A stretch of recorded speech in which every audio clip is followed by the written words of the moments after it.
That's a good one. That's a good one. Oh, God, it's a toad, son. It's a f***ing toad, dude. Yeah. I wake up to a little bit of drool on my pillow, feel like it's gonna be a bad day.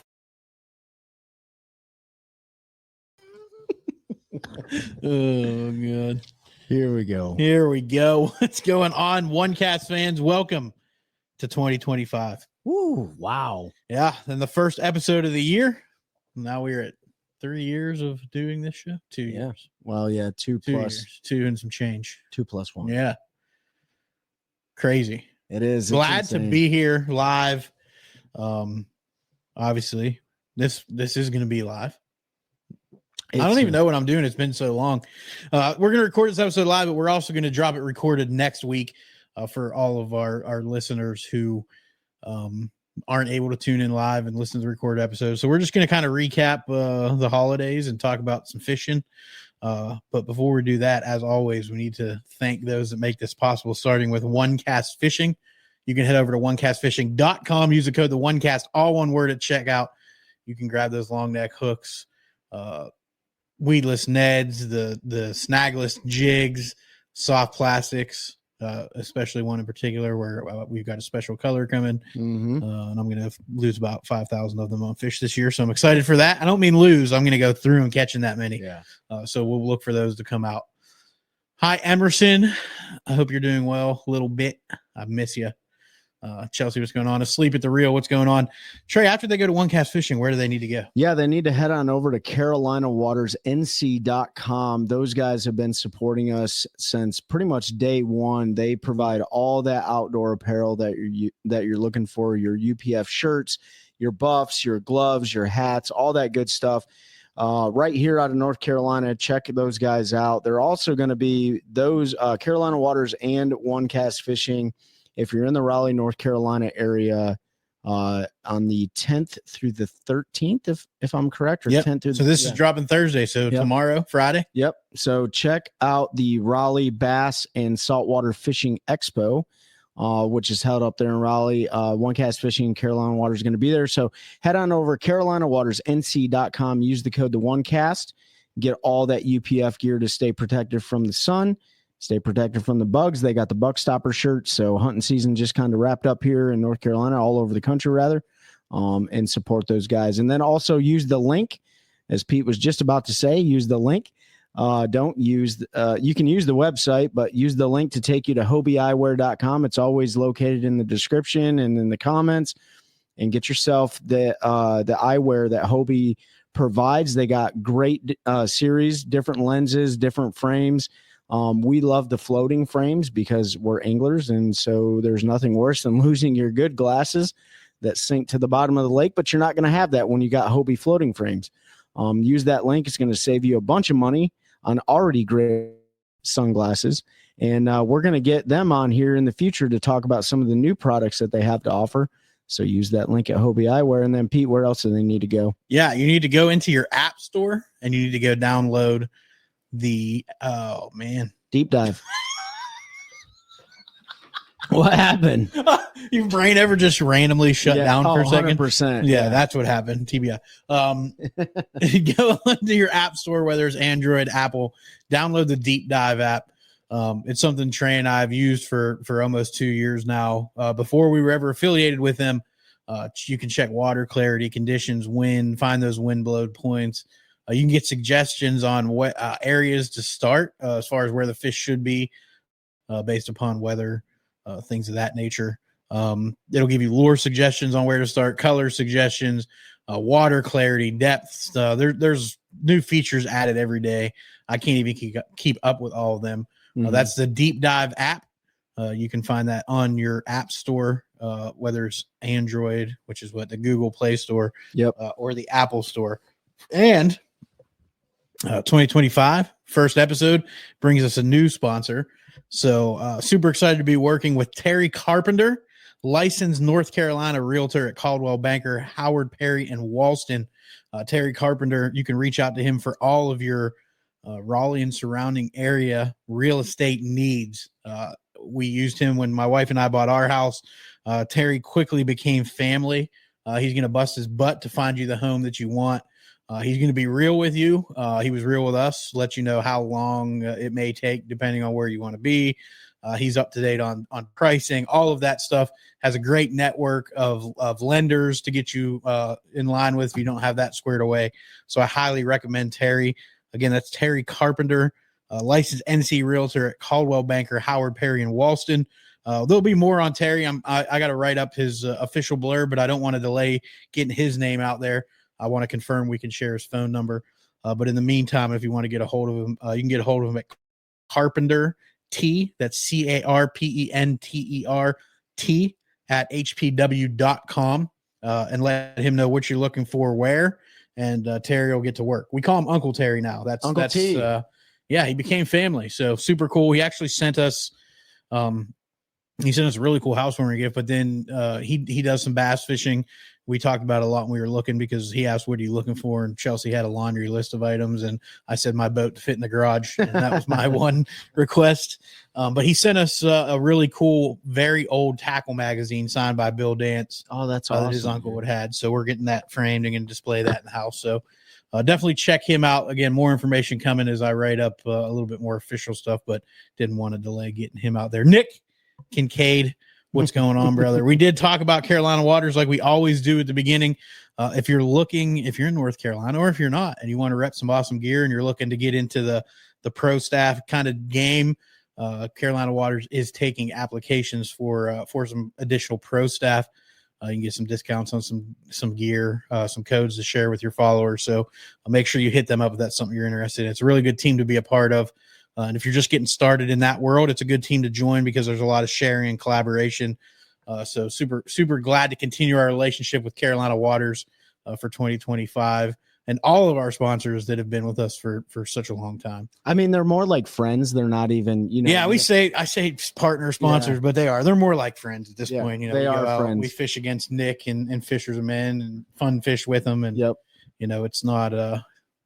it's not the typical working relationship. So yeah, I appreciate Carolina Waters putting me on. I look like I'm on the cover of the poster boy. I'm the Rolling Stones magazine, you know what I mean? Yeah. Like or Time or whatever your flavor is, but appreciate Carolina Waters like hooking that up. And man, you guys' friendship is it doesn't go unnoticed by any means. So 2025 is going to be a great year, man. Like right now it's frigid. Yes. It is absolutely frigid. It's funny because you came from the frigid weather up there in Pennsylvania. Yeah. So you brought that down. We always talk about like, man, don't bring the rain with you and stuff, but you brought that down. But I'm looking forward to 2025. And I know a lot of people are probably still traveling back from the holiday season and stuff. And they're probably dreading that Monday coming up. You know what I mean? Like at January 6th and stuff like that. So, but we've been doing a little bit of fishing down here. Or at least you have. I haven't, man. At least I'm ready now. I took a little bit of a break. Yeah, I mean, been out there schwacking them. And I mean, this is the funny thing. Like, if you guys live around, spotted bass fisheries, and not saying anything against a largemouth, but if you live around spotted bass or smallmouth bass, you guys all know like they typically bite in the cold weather a little bit better than your largemouth species. And you can still go chase those largies and actually catch really good ones. They've been catching some good fish on Jordan Lake and stuff like that. But as the winter progresses on, like I'm going to stay outside of that Piedmont region and still hit those lakes that have like those big spots and stuff. And I've been having a blast, man. Like, yeah, it's a forward facing sonar type deal, but if you're recreationally fishing, like it doesn't matter what's pulling on the other end of the line. So I'm excited to be fishing, excited to have Pete back here. Ben unfortunately had a loss. We're praying for you and your family. He had a loss in his family. So, guys, keep your heads up and pray for him. I also want to throw out a prayer for our friend Jessica Blackman over at Black's Tire and Auto. She's been going through some health issues, and while we don't have an official partnership agreement with Black's Tire and Auto, they've taken care of us for a long time. All of our maintenance needs, our tires, our boat trailer tires, like you name it. So she's been kind of down in the dumps with some sickness going on. So hopefully they get everything squared away with her, and we'll keep her in our prayers too.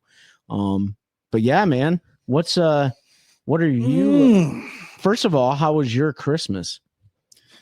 was good. It was long. Yeah. Yeah, I mean, I love my family, and I know some of them are going to watch this, but when you're visiting somewhere and you have two families and they don't live in the same town and you got to travel around and visit everybody, it's a lot of work. I really enjoyed spending time with everybody. We got to hang out with both families, a fair bit, and spend time with my nephews, seeing them open their gifts Christmas morning, all excited because of Santa and all that. So that was super fun.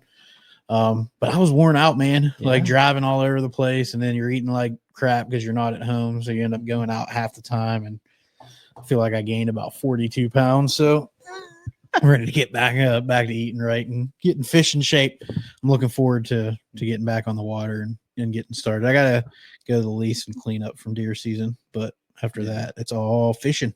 It's all fishing. What was one of your favorite memories from when you were up in PA with your families?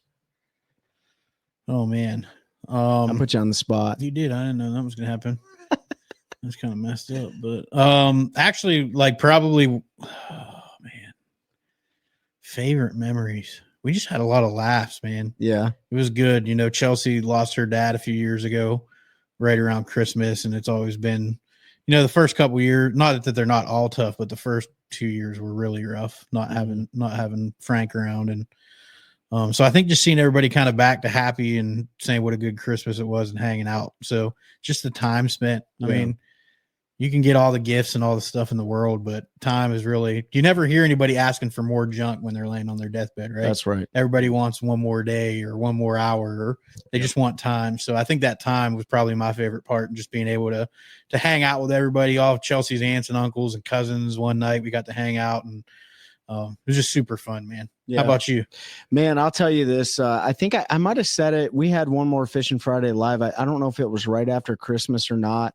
But Christmas Day, the internet went out at the house, and it was, like you don't really realize how much the internet has an impact on like you paying attention to your family or your family socializing with each other, but it absolutely does. And maybe you guys on here can attest to that. But the internet went out on Christmas Day. I probably spent 3 days with the family just playing Mario Kart and board games, card games, things like that.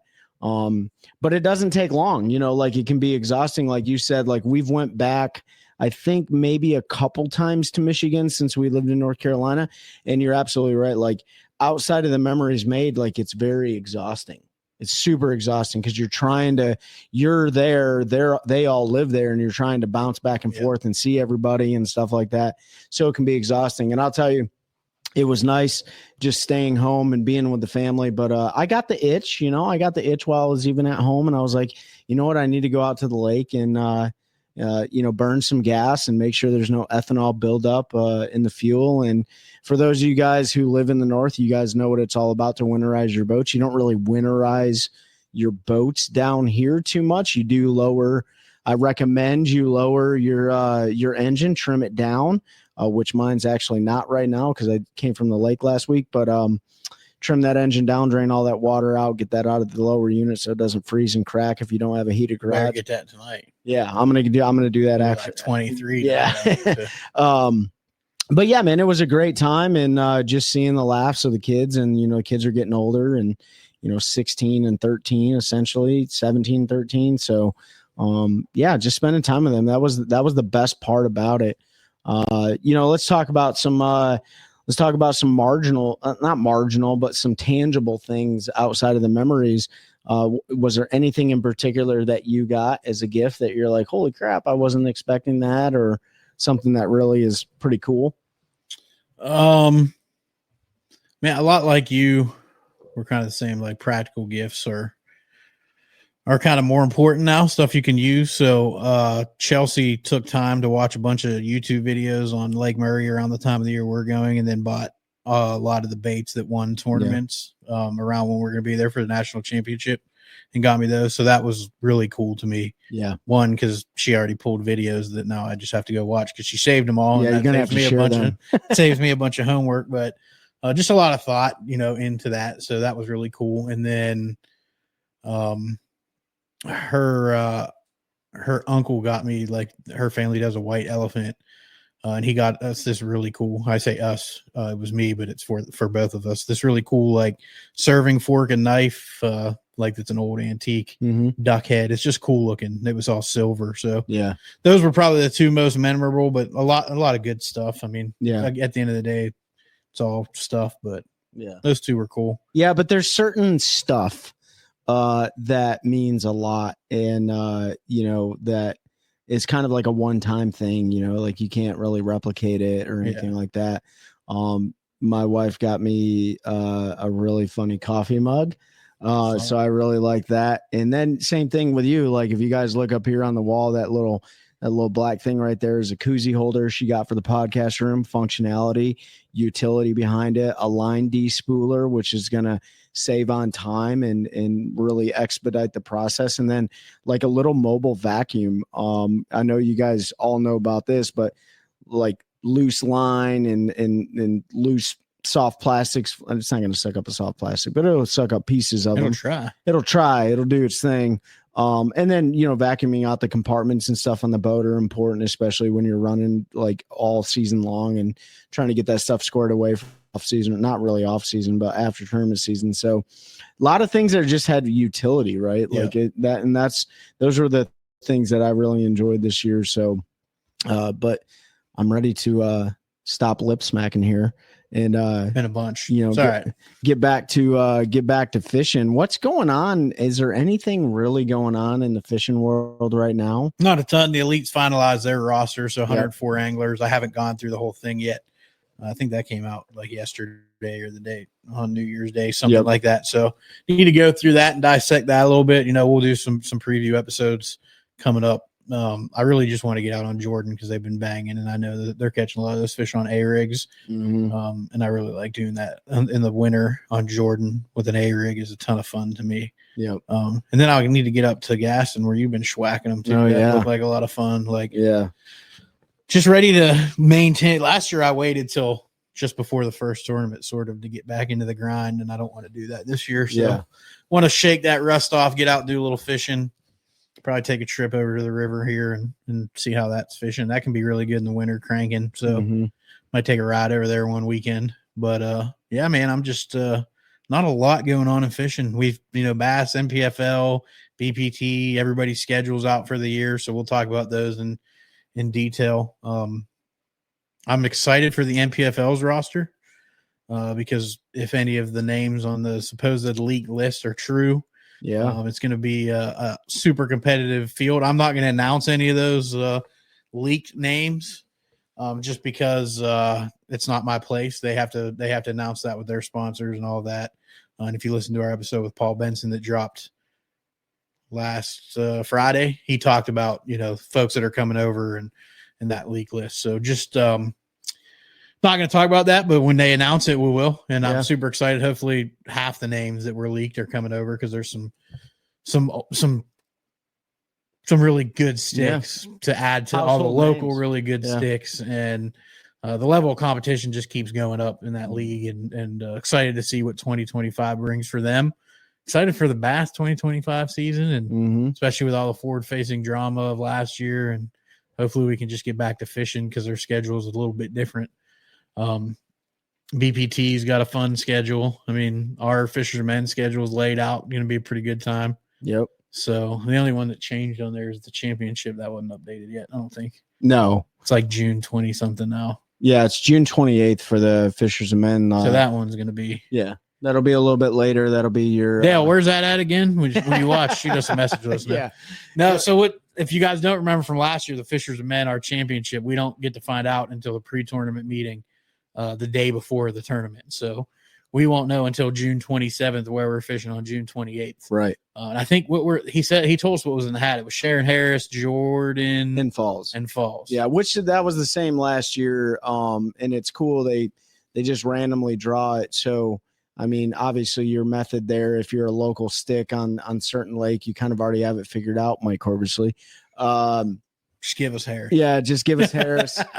We have a better shot at Harris than we do the other two lakes. But yeah, it's really cool how they do it. I mean, I know that there's some guys don't like it like that, specifically if some of the other lakes in the hat were like Bugs Island or Gaston or out in the Yadkin chain and stuff, but they're not. They're in the Piedmont region, so that kind of hones you in a little bit on like what you're going to be fishing. But they all three of them fish very, very differently. They do. Especially that time of year. Yeah, and if anybody's looking to fish with us, I know a guy that's looking for a partner. So if you have a boat or don't have a boat, he's got a nice Ranger ready to roll, or we can fish out of yours. Whatever you want to do, let me know, and I'll get you all hooked up. He messaged me the other day, so I messaged a few people I know, but I'll put it out here for all of you local North Carolinians if you want to come fish against us with us.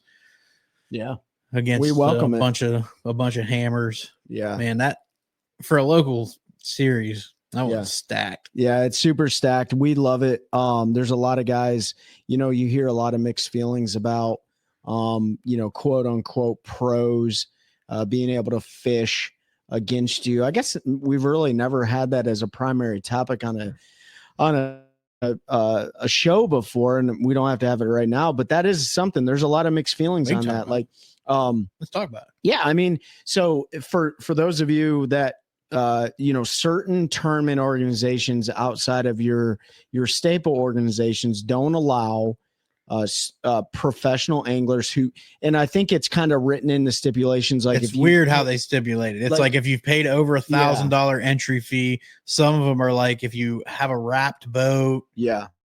Other ones are if you fish in more than X number of states. Like, they all do it a little bit different. Yeah, so it's different. But the narrative here is like it's like you have like pros or those who fish at that level have a competitive advantage over those who don't. Well, I almost think it's opposite. When outside of like guys that just certainly dominate on a body of water, right?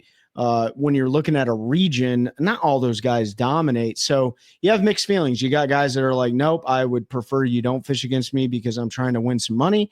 And then you got guys that are like, no, I want to fish against the best. Yeah. Like we welcome it, fishing against guys like Corbishley, Josh Hooks, Jesse Wise, the Sneeds, Ellis, Seth Ellis. Yeah, because when we beat Seth on Gaston again, or on Gaston or Bugs Island again, I'm never gonna let him hear the end. Yeah, but we welcome it, right? Because I really think the only way to make yourself better is to continue challenging yourself.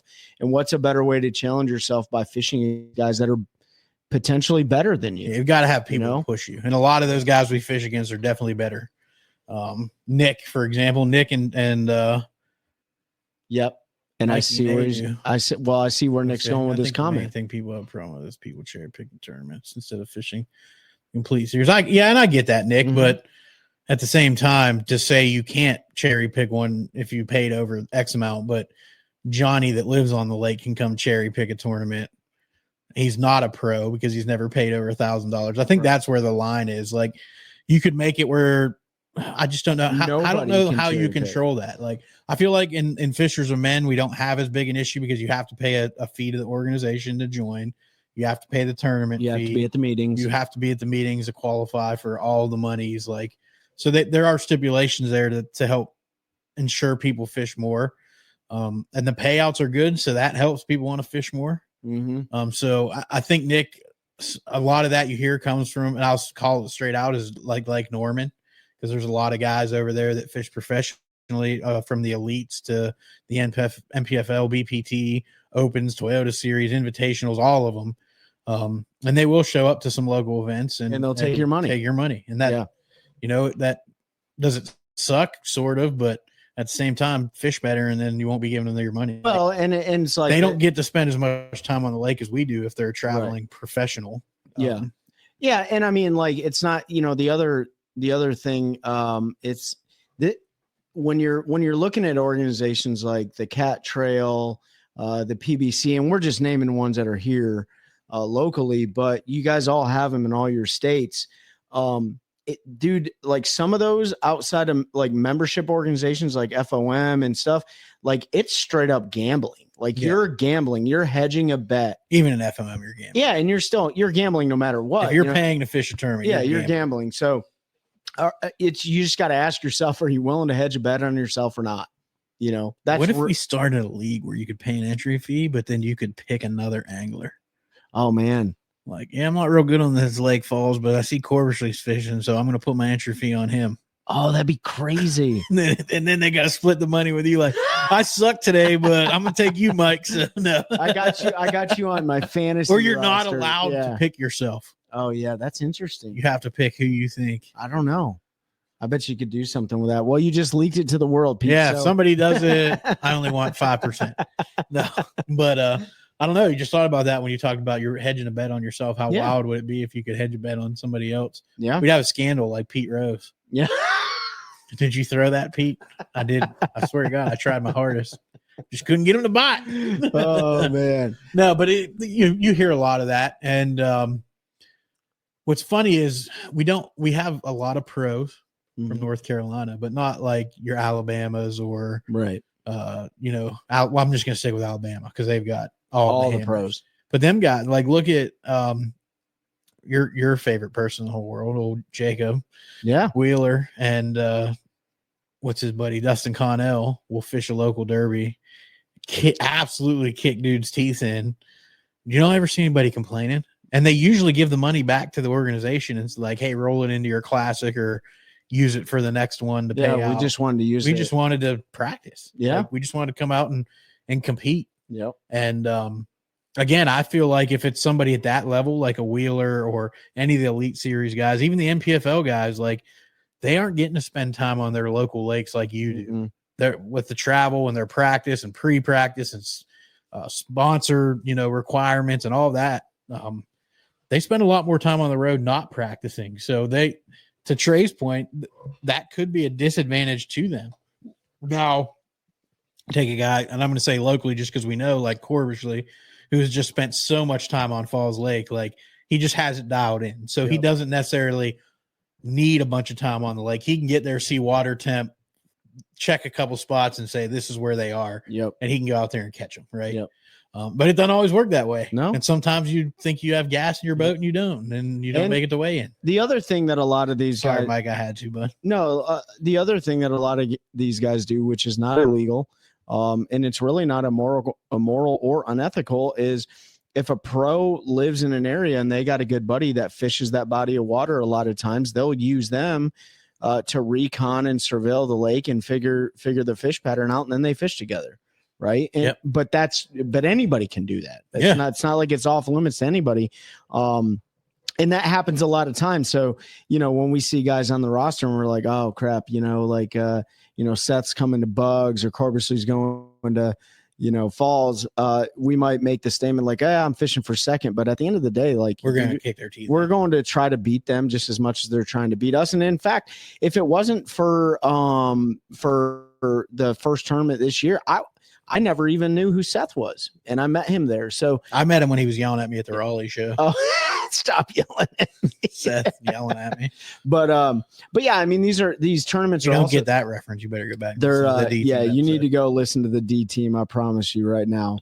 But yeah, man, like it's just a thing, and that I don't think those types of things are ever going to change unless, regional tournament organizations and local ones look at it and be like, no, you just can't fish with us, which is bad business for them, by the way, too. Man, it's not good for an angler. You've got to have somebody that's pushing you, because if I can go out and I'm fishing a club or anything and I'm winning every tournament, what am I learning? Like, I know I'm going to go out and I'm going to win every tournament because I'm fishing against competition that can't compete with me. Yeah. Like, at the end of the day, what is it really doing for me? Yeah. In your world and a lot of folks listen, like, you always hear the iron sharpens iron. Like, you want that young guy on a team that's coming up and he's pushing you to he's running faster, he's lifting more. He's making you want to keep being better or get better or figure out ways to do things better to make up for not having the speed or the strength that younger guy has. Yep. And it's the same, like when I fished the club the first couple of years, getting my teeth kicked in, I started doing stuff I didn't want to do because I'm like, I'm not going to do that. I hate doing it. But eventually you get tired of getting your teeth kicked in and you start doing things and figuring more out and getting better. Yeah. But if you're not getting pushed that way, then I just don't feel, for me, it might be different. If anybody out there, it's different for you, let us know. But I just feel like if you're not being challenged, you're just going to keep doing the same old, Mm-hmm. and eventually somebody's going to come along, and they're not going to be doing the same old, and they're going to whoop you. Yep. And you're going to go, what happened? What do you mean you caught them doing that? I've never even heard of that before. Yeah. Listen to it's not on the D Team episode, but go back and listen to Cole Harris when he first moved down here from Vermont, and he challenged himself and he was getting his butt whooped left and right. Nick Kincaid said that's why I fish. That's why we fish again, you guys. Against us? Why? Because you can beat us all the time? Yeah, Nick and Mikey kicked our teeth in numerous times this year. But here's the thing. If you're a good human being and you just can socially interact with people, a lot of us are willing to just share. Not the best spots in the lake. Happy and New Year's, David. Not the best spots in the lake and stuff, but like share knowledge, right? Like here's some of the things this is the way I look at the lake differently. This is the way I approach. Here are some of the techniques that are a little bit more prominent that you may not thought of. These guys have been very open and shared information with us. We've shared information with them. And if you reach out to me and you ask me what's going on in the lake, I'm not going to tell you exactly where I caught fish. I'm just not going to do it. Yeah. But I will tell you what I was looking for. Yep. What water depth, how they were setting up, things like that. And then you can go out and figure out for yourself. Yeah, but, absolutely. One, I don't believe in going and trying to catch another man's fish. Like it's too hard because everybody does things a little bit different. Mm-hmm. We saw it this year in our tournaments where there was like this back and forth for the first couple where I was catching nothing and you were catching them, or I was catching everything, you were catching nothing. Yep. And it's just because I was reeling a little bit different. The way I was popping the bladed jig off the grass was a little bit different. That's right. Something's a little bit different, line diameter. So trying to go out and catch somebody else's fish, even if I tell you exactly what I'm doing and you go out and zero, then you're like, well, there are no fish there, man. Well, you just don't know how to catch them the way I was. So here's what I was doing. I was cranking rock in 15 foot of water, and, they were biting, you had to bring it with the wind or against the wind or across the wind. So, don't get upset if you reach out to somebody and they don't tell you spots. If they tell you what they were doing, how they caught them, that's more valuable to me than somebody sending me 15 waypoints and saying, go here. A lot of times that stuff can work against you. I'll give you a perfect example. I've had Seth in the boat with me before, showing me his method on how to break down a certain body of water, not asking him where the best spots are, not asking him what baits he's throwing, but like, hey, how do you approach this situation? Because it's something I've never seen before. And everything that we did in this, and we're talking about a certain tournament here, like I found the fish during practice. You were working, right? Pete has a real job. I don't anymore. And it just happened to work out. Right. And if Seth wouldn't have helped me understand how the water works in that lake, I could have been completely lost, or I could have found it without him. But I tell you what, it can also do the reverse too. It can hurt you just as much as it helps you by asking somebody, hey, where are you catching fish at? All this stuff, because you go out there, like Pete said, absolutely zero or do terrible, and then you're going to blame it on someone else. And really it's just on you. And Nick even made a point. He goes, that's why we push each other to fish better. And just as me and Pete this year, I've learned an astronomical amount about how these fisheries fish. And if you're from anywhere else in the country, David Fuchs just said, Happy New Year. Happy New Year, David, to you and all your family. They fish very differently in New Jersey. They fish very differently in South Carolina, so David said he got great advice from us on how to fish certain water and not to waste time on dead water. Yeah, absolutely. Streamlining the process, hitting high percentage areas, not wasting time, or sometimes spending more time in an area when you should spend more time, especially like Pete and I. We've had instances where we sat in an area for hours because fish were coming to us. They're coming to us. They're coming to us. Why are we going to leave when they're coming to us? Zach Van Voorhees said there's a lot of tournament trails posting their dates. What's everyone fishing? Well, what are we fishing? We're fishing Fishers of Men. Yep. Fishers of Men again. Probably be all. Might try to jump in a couple club tournaments. Yep. Like in especially when they go to the river. But yeah, cherry picking tournaments. But you're in a club. That's a different story. Yeah. That's a club That's tournament. just fun to go run around with yeah. the guys and fish. And Zach, also in April, and I won't give the exact dates right now unless Pete wants to. There's a Take a Warrior fishing event. Yeah, it's April. Pete's looking up the dates. Let me look because I'm dumb. There's the 19th, so it is the day before Easter. Okay. So for some, I know that might be tough, but April 19th, Jordan Lake. And I can't remember which ramp we're going at. We're going out of one of the state park ramps. They're actually opening it up early for New us. Hope. New Hope. Yep. So they're going to open up early for us. We're essentially going to have a private launch, an event. So if you have never fished that one, it is a lot of fun. That is a bass tournament, Take a Warrior Fishing bass tournament. It's free entry for the boater, free entry for the veteran. Lots of prize giveaways. Pretty much everybody's going to leave with something, and it's not about the fishing as much as it is about just going out and having fun on the water. Yep. Christine David said that you all booked. I was shocked you were going to come down Easter, but that's awesome. Really looking forward to seeing y'all for that one in April. Make sure you bring that Easter bunny with you. We're looking for some candy. Yeah. Cody said that was fun last year. Planning on doing it again. Awesome. There are going to be some changes. Some side pots and things that I'm working out now. So try to make to where the boater can make a little bit of their gas money back if they want to get in it, but you don't have to again. So I think we're going to do like a TWT. Yeah. Basically like kind of how Bass did. Yeah. Kind of like how Bass did, $50 a boat and do 90-10. Yeah. We are going to take some of that money and donate it back to the organization because that's what we're there for, to help stem the epidemic of veteran suicide and getting warriors out experiencing outdoor therapy. So we are gonna cap a little bit of that money, but make sure we pay out something if you want to get in on that and do a little bit of the gambling. So I don't have all the details of that. We're still working that out, but more will be coming here. I think we've got a meeting Sunday to go through some stuff. I'll be a boater.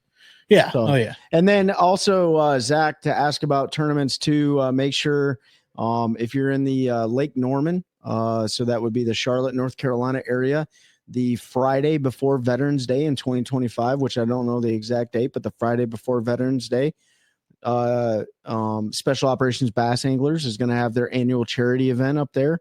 That is always an absolute blast. David Fuchs, Mike Johns, Mikey Nadu, Nick Kincaid, like all of our friends. Seth Ellis was there. It's just a great time.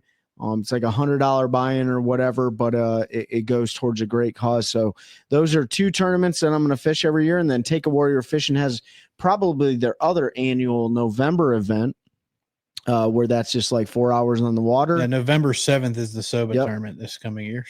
So SOBA is going to be an awesome time. That's a great time. So, and I don't have the date for the fall event yet. It'll be at Sharon Harris again. Once we get that, we'll make sure we share it with everybody. We're also putting together a saltwater tournament. So, that's awesome. I think red fish and trout. They're still working out the details on that. So we'll let everybody know on that. If you're a saltwater angler that's listening, they're going to do something similar to the bass tournament where it's a boater and then they'll pair you with a veteran and go out and do a little fishing. So looking forward to those events. They're always awesome, man. Yeah. Veterans are so much fun to get out on the water. And it's pretty amazing how even if you don't know somebody, they'll open up a little bit when you're out there fishing, and it helps them, get some conversation with somebody that didn't live the same life they did. And shared experiences aren't always the best way to deal with trauma. Sometimes somebody that's never been there before, being able to talk about it and not intruding and asking a bunch of questions is good. Just let them talk. Mm-hmm. So had a lot of fun last year. Looking forward to this year. Again, that's April 19th, Jordan Lake. Once the signups and everything drop, we're going to drop that. So Ed String will be down for SOBA. Awesome. Yeah, we'll have to line up the house and everything. This is a bucket list for me. I'll start planning for this. You'll make it sound like an awesome event. It is, Zach, man. You'll have a blast. Definitely come out and fish it. It doesn't matter what kind of boat you have or how big or how fast or even if you catch any fish. But April 19th on Jordan's going to be fire. Yeah, it's going to be swinging for 40, bro. Off the bed. It's going to be a good one. Yeah, you'll be able to sight fish a lot. You'll have fish in multiple stages. So Nick, we haven't dropped the registration yet. We're waiting for that launch permit. As soon as we get the launch permit, we'll everything's through. Like we had to pay a little bit for that since they're opening early and stuff. But we don't want to put the registration out until we get confirmation. Until we get confirmation and have that in our hand, just in case something were to happen. You all know how the government works, so. Sorry, I let out a sarcastic laugh there. But as soon as we can, Nick, I'll make sure we let everybody know. We'll get you all signed up. David, Pete will sign you up when you start using our discount codes and our links. Codes, David. So you're welcome. Nick, you're a boater now. Congratulations on Nick for owning a boat. So we expect you to be a boater and take your Warrior out there. Yeah. Putting him on the spot. Excited, dude. Yeah. Are you and Mikey gonna fish Fishers and Men out of your boat? He's gonna say no. Christine started laughing at us. Christine just booked the house, by the way. I gotta give a huge shout out to our guy down in Lake Murray, South Carolina, man. Ted Roberts. He has been phenomenal. Pete and I have stayed with him twice now. He said, I'm getting my own code, bro. Pete and I have stayed with Ted Roberts down there at Lake Murray. If you guys are looking for good places to stay and you got maybe 1, 2, maybe 3 boats, and you want a house right on Lake Murray, Ted offers a great location. So if you're looking for a place, just go ahead and DM Pete or I personally, and we'll get you squared away. That way you don't have to go through like Airbnb and stuff like that. Yeah, go through him. He gives you a better rate. He's got a private boat launch. Yep.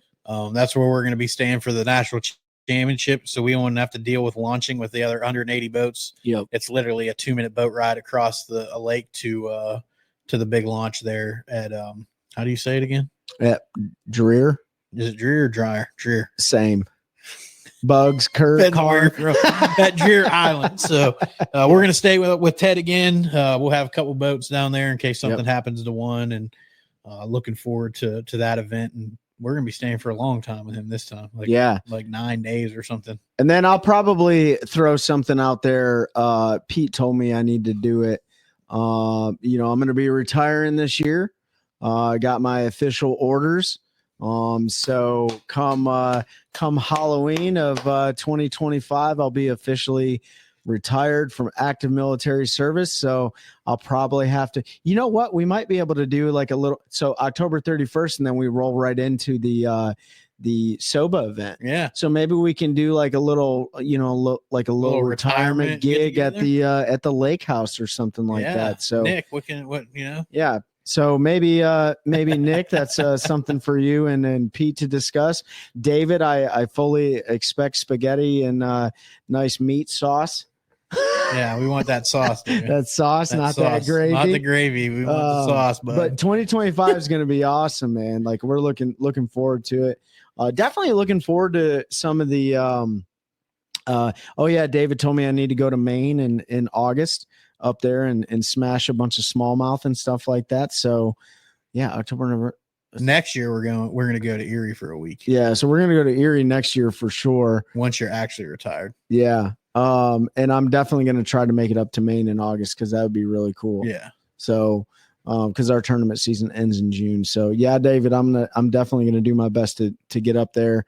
But yeah, dude, like this year, with all the major tournament circuits, all of our circuits and stuff around here, I think it's going to be really cool.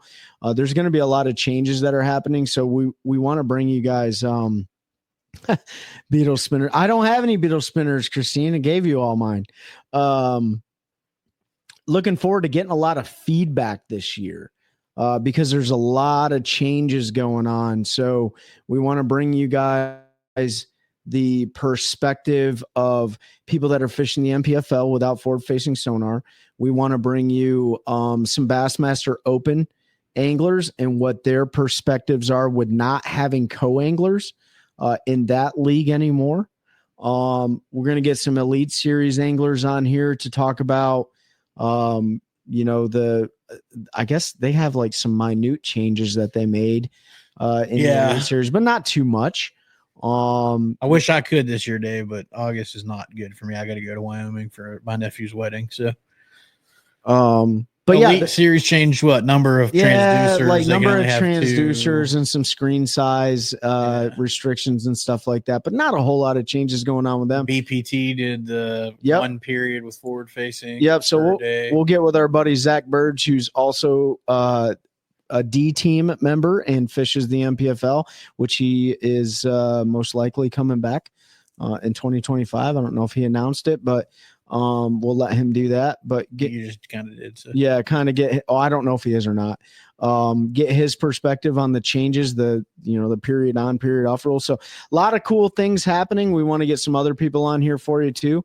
We got some plans on getting some spouses of some of the anglers on here to provide their perspective, which we should be able to do that relatively easily. We got some partners coming on. We got Hobie Eyewear coming on. I think you already said that. Yep, Hobie's coming on. We're gonna get Carolina Waters back on. We gotta get Brad in here. We'll get Brad in here. We gotta get Brad and Nick. Yeah, we gotta get you both. I want to get Mikey and Nick in together too. We haven't been able to make that happen yet. Yeah, we had Mike. You know what? We'll do that. We'll bring Mikey and Nick in. Maybe we'll try to get them before the FOM tournament series starts for us too. Appreciate it, David. Yeah, that episode with the D team. Appreciate Pete. Trey was a little under the weather for that one. I was super hungover for that one. Like there's no ifs, ands, or buts about it. Like those guys throw down like your fraternity brothers in college, or like a guy and like in the barracks. Said the language was a little spicy, and I heavily edited the language. Oh yeah. I took out about 90% of the language. Listen, I mean, as political as fishing has gotten, and I guess maybe it's always been that way. It's just more exposed now, just like everything else. Those guys really know how to have a good time. They all respect each other a lot. They welcome everybody in their circle of friends, and so. They also do that over some cold beverages, and I drank way too many of them, and I don't ever want to do that again, even though it'll probably happen next year. Or this year, I guess. We're working on something for the unedited version. 4 Horsemen episode. Nick, you called it. That's a perfect way to put it. I like that. Yeah, we gotta make it happen. If for all of you who don't know, like our name, in the Fishers of Men, the 4 of us staying together, we are the 4 Horsemen. We ride or die, man. Like that's how it rolls.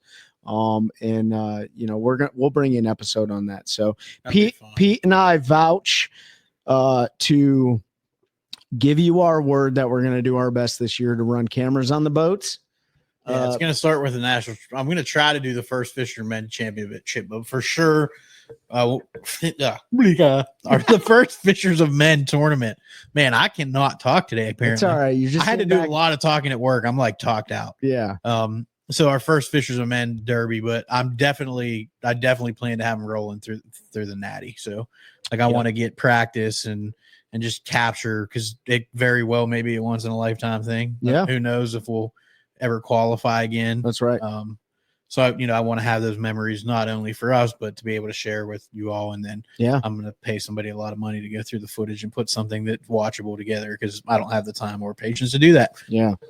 sounds like a Rick Salvatore Bass and Peru type deal. Yeah. But yeah, we're going to try to get more video out to everybody. So if there's particular stuff that y'all would like to see, absolutely shoot us a message. I just lip smack. Yeah, you did. Turn into you. Absolutely send us messages. I'd like to do. I got an idea. I'm not going to talk about it right now. Yeah, don't talk about it. We'll be at Raleigh next weekend. I think that's probably the only show it is.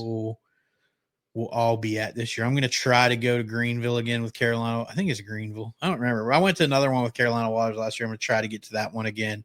And then I may very loosely go up to Richmond for a day with somebody. So yeah. Waiting to see. But yeah, we'll be at Raleigh Friday afternoon-ish. I plan to go up, get out of work at a decent time. But then I'll be there all day Saturday and probably all day Sunday. Yeah, full disclosure, I probably won't be there on Friday. I am getting Botox injections. In your lips? No, I'm getting like a series of like 31 injections in my head. Yeah. Is that starting Friday? Yeah, so that's Friday. That means Saturday when you're there, you won't be able to move your face. I hope that they don't hit. I hope like they a do. nerve. I hope you're like this. I swear I'm happy to meet You you. look like Tim Allen on Santa And Claus. if you see like- Seth, make sure you say hi to him. He'll yell at you, but it's okay. Seth Ellis will be up there with Carolina Waters and OneCast Fishing. He'll be there Friday and Saturday. I'll be there Saturday and Sunday. Pete will be there pretty much all 3 days. 2.5 Probably not days. Friday. Yeah. I'm gonna try Friday, but for sure Saturday, Sunday. Yeah, Christine, it's a migraine prevention deal. So as long as my doc doesn't hit like the wrong nerve, I won't walk in looking like I got I hope that everything goes well, but I do hope that they clip a nerve and you got a day where you're just stuck in some really hilarious face. Yeah. Just because that would bring me so much entertainment. Every picture Trey's just, Yeah. what's wrong, Trey? I just told you my cat died. Yeah. I swear I said. You're so you have no empathy. Yeah, so if you're in the Raleigh area and you're coming up to the show, make sure you swing by, Yep. check us out. We'll be at either OneCast Fishing, the Carolina Waters. I'm going to do some time at the Warriors on the Water. Take a Warrior Fishing. That I always want to say Warriors on the Water. Take a Warrior Fishing. I'll be in their booth for a little bit hanging out, and then I told Cash and I could help, but I haven't heard back on their schedule yet, so I don't know if I'll spend any time there. But Yeah. we'll be up there floating around, hanging out. Ben was trying to get us either demo tank time or Yeah. seminar time. Something so if to that show did off work at out, Nighthawk. yeah. Yeah. If that does work out, we'll let everybody know if you want to come see us make fools of ourselves and try to talk to people. Yeah. With a headset on. Trey's good at talking to people. Yeah, I did it down at ICAST in 2022, and it was Did great. nerve wracking. He did a great job, Nerve-wracking. even thow he got snagged on his first pitch. Yeah.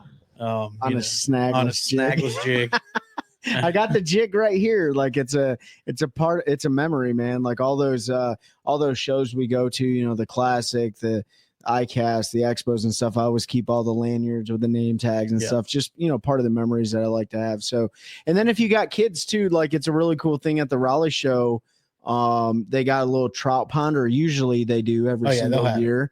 And you can take your kids, or grown adults can go do it and pay a little bit of money, and then go catch yourself some little rainbow trout that they have swimming around in there. I'm looking forward to it, Veda. Yeah, Pete, we'll be there Saturday, Sunday. So hopefully we'll see up there. I know Rick will come through at some point. That's always a good time. Yep. And I know you two, a bunch of videos and stuff. Hey, I just want to shout out, man. I know I said it last time you jumped on, but I really like what you're doing.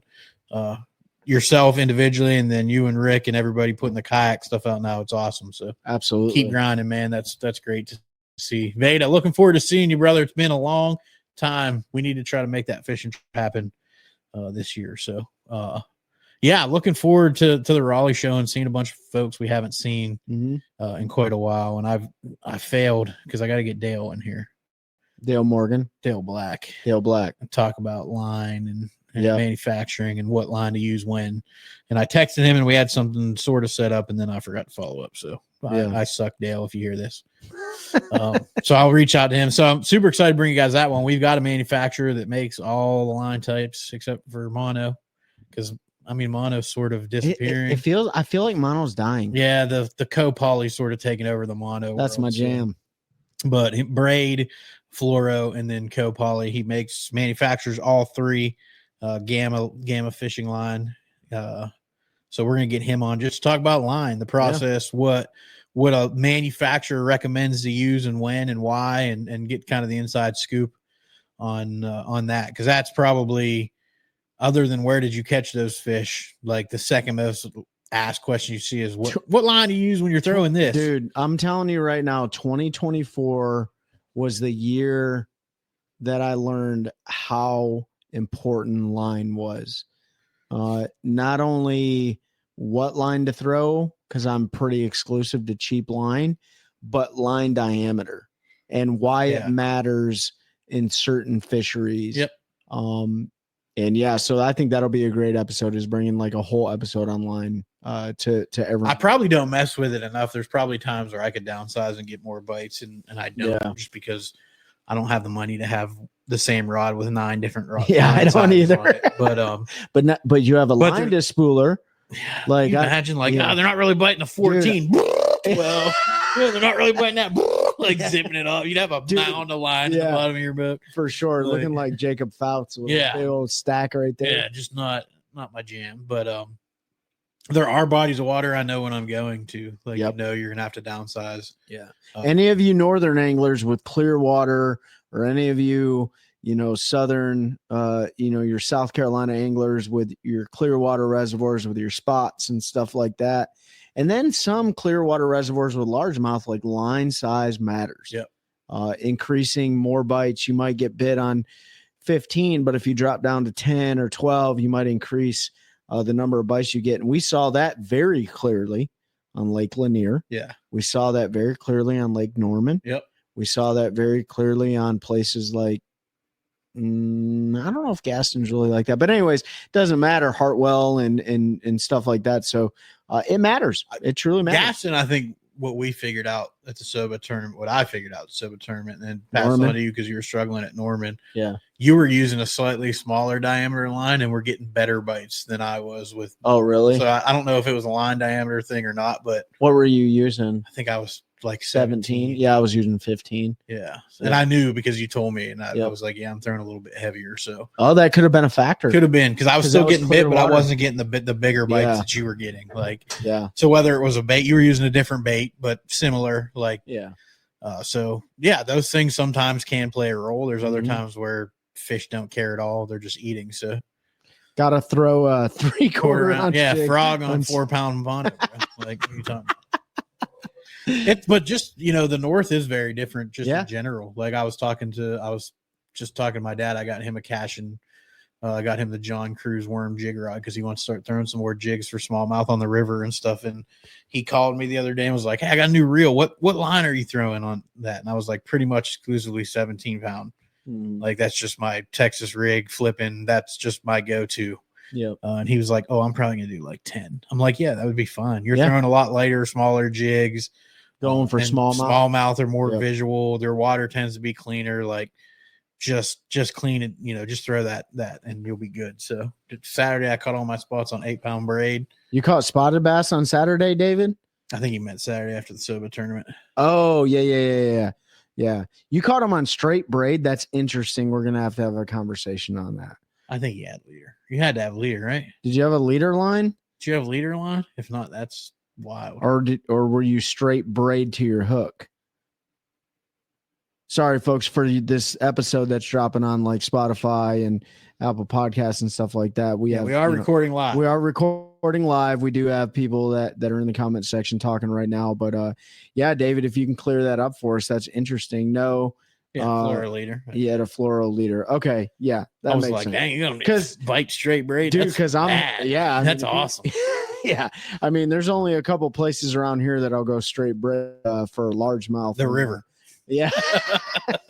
I mean, full disclosure, my personal best came on straight 30-pound braid to a yeah, it was on a wacky worm, straight 30-pound braid to a wacky worm hook with a Gary Yamamoto green pumpkin Cinco, and that was years ago. And I had no idea what I was doing. I heard to tell you he wasn't coming off, and you had that joker pegged, bro. He was on there. You had that joker pegged. But yeah, now that I know a heck of a lot more about line and what it, You're like, that was a dang miracle. yeah, 100%. He even ate that. He probably seen so many on fluoro and everything. When he saw that braid coming out, he's like, "Yeah, there ain't nobody dumb enough to do that. Eat that worm." Little did he know, old Trey with no idea what to do was about to jack him. A 16-foot aluminum boat with a motor that barely ran. Was it on a bait caster? Or It was on a spinning rod? It was on a Lose spinning rod combo that I got from the Warriors on the water tournament. Yep. And I still got that combo sitting out there. I got 2 of them out there. Yeah, you can't ever get rid of that. No, never gonna get Even rid if you of never that. use it again. It's memories. Yeah, 100%, man. That's cool. 9.6 pound large. You got mouth, 2 dude. 9.6s. and I got one that same year, and I caught it on the Daiwa Master. And I think it's a Daiwa rod, and that's out there too. That the angler that I fished with on Warriors in the Water gave me that, and I was throwing that on I was throwing a spinner bait. It was just a white spinner bait on 15-pound test, and I was dragging it over the edges of the hydrilla when there was hydrilla there, and it felt like I caught a bag of socks. My buddy Brian, who's in the Army, he was with me that day, and that was another memorable day. But it's the only fish we caught all day.